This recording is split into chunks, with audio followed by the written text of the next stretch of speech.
At Leeds, a new chapter beckoned for India and Gill, but it began on the wrong note. And with it, the noise grew. India will be left scratching their heads as to how they lost it. Questions followed. You know what your cricket history is like. Now you're aware of India's record on this ground and why it would never won. Edgbaston, the fortress India had never conquered. But Gill and his team answered with a roar. Gill batted like a man possessed, silencing every critic. I'm marching forward, I'm breaking the barriers. Breaking the barriers, yeah. Breaking the barriers. No Bumrah? No problem. Akash and Siraj tore through England. India didn't just win at Edgbaston, they dominated. First time India has beaten England at Edgbaston. The Indian cricket team that has come here is the best Indian cricket team, and we are able to beat any side. Shubman Gill's India turned England's fortress into rubble.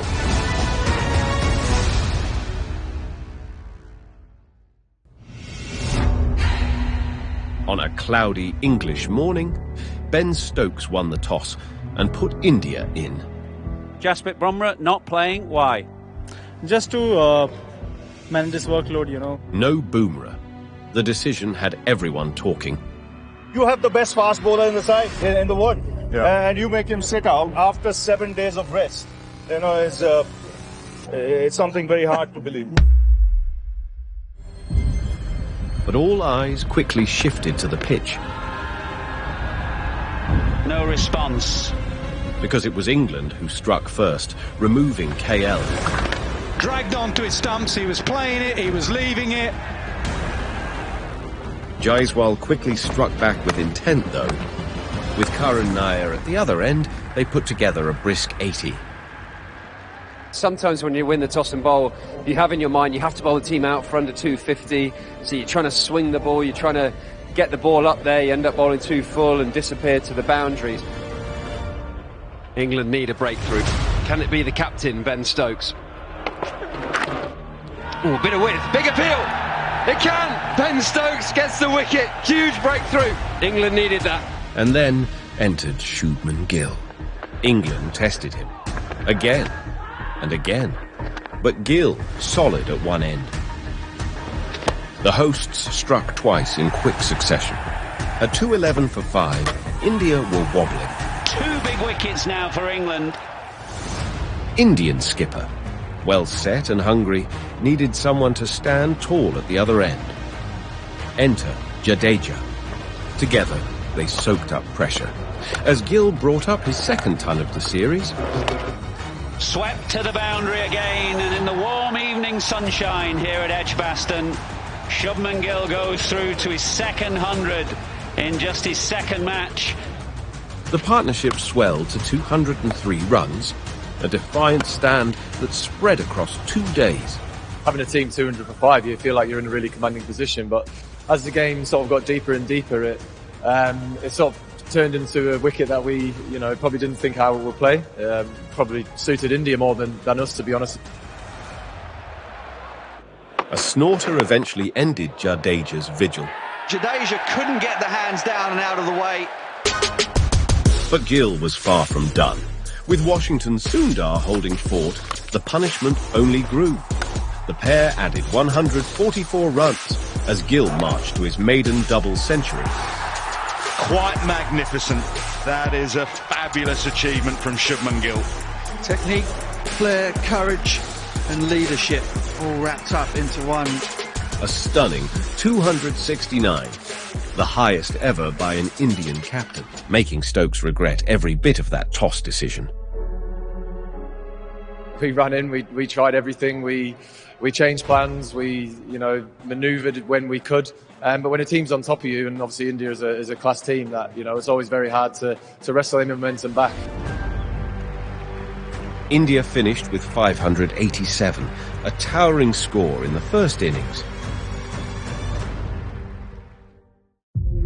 It's the start of an exciting passage of play.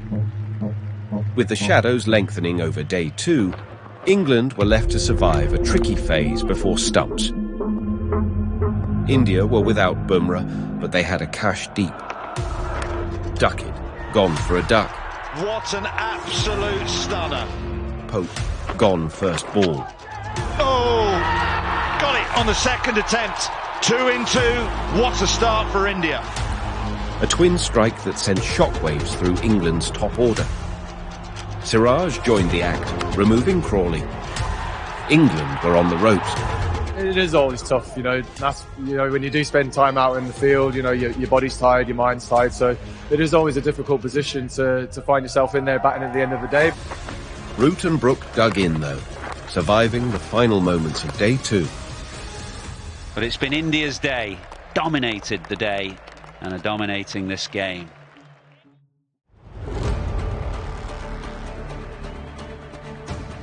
A new day brought new hope for the hosts, but not for long. India had picked up right where they left off. Siraj came charging in. What a start for India! And with one searing spell, he sent both Root and Stokes packing. Mohammad Siraj, fantastic bowling. England captain, he's gone first ball. It looked like the game was racing towards a one-sided finish, or so India thought. Jamie Smith walked in to join Brooke. 2 young batters, unburdened by the scoreboard. Fueled by belief, they launched a counter-attack for the ages. Both not only brought up centuries of their own, they added over 300 runs in a blur. An incredible partnership. I said on commentary there, the future is really bright. Watching in this series with Brooke and Smith, these are going to be players we're going to see for a very long time. It's so pleasing on the eye as well. Everybody knows that me and him are both quite positive players and look to try and take the bowlers on. And yeah, it's just about trying to figure out when the best time for each individual was to go.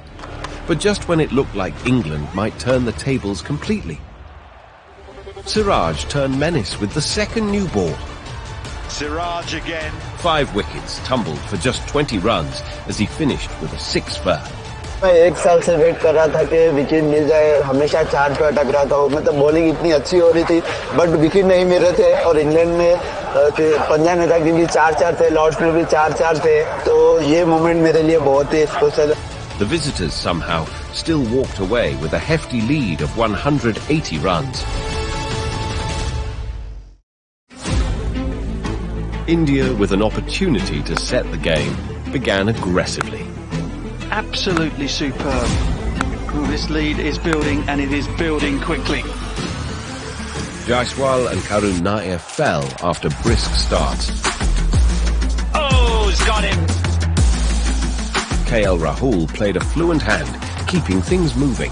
But it was Gill who held the innings together. After KL's dismissal, Pant took over. Fearless, fiery, full of flair. With Gill at the other end, the tempo never dipped. And when Jadeja joined the skipper, the pair picked up exactly where they had left off. Gill continued to pile on, scoring a defiant second innings century that rewrote the record books. 100 in the first test, a double 100 and 100 in the second. The Indian captain is in the form of his life. Like I've said this before, I just want to play as a batsman. I want to think as a batsman, and I want to make my decisions and my risk management as a batsman. Sometimes when you are out there and you're thinking as a captain, you don't take those risks, which I think as a batsman sometimes they are necessary. Jadeja, calm and calculated, brought up his second half century of the match. Together, they added another 175 runs. India eventually declared at 427. While some questioned whether the declaration had come a touch too late, but those doubts were swiftly silenced. What will India unleash on England's 2 openers, Ben Duckett and Zach Crawley? India once again made the new ball talk as Siraj drew first blood, removing Zach Crawley. Then came Akash Deep, and he delivered the big blows. First, the dangerous Duckett. Then, England's pillar of hope, Joe Root. Right through his defence. What a delivery from Akash Deep. Well, it's a real worry that their seamers got more out of this pitch with the new ball than England did. That new ball burst from Akash Deep was absolutely wonderful. Suddenly, India weren't just on top, they stood at the doorstep of a historic win. Day 5 began under heavy skies. Rain stalled the start, a wet outfield delayed it further. With 7 wickets still to get, the question returned, had India declared too late? But the moment play resumed, Akashdeep led India's charge. He knocked over Pope, then, with a searing in-swinger, removed Brooke. England were reeling at 83 for 5. Jamie Smith resisted again, this time with Stokes, and later with the tail. But India never let the pressure slip. They kept striking at the right moments, and eventually sealed their first ever test win at Edgbaston. It's the captain who finishes it, and that's a fitting end. 10 wickets for Akashdeep. The first time India has beaten England at Edgbaston. This was also their biggest away test victory in history, a 336-run demolition. Shubman, you have created history, you have led the team to the victory. What would you say to those who didn't believe Indian team and this young team? I can't see that my favorite journalist. Where is he? I actually wanted to see him, but I even said before the test match that I don't really believe in stats or histories. I believe this is the best Indian team to be able to come here in England, and we have the capability to beat them. If we keep making the right decisions and we keep grinding and we keep fighting, I think it would be one of the series to remember. For Shubman Gill, this was more than a win. A statement, a leader rising, history made.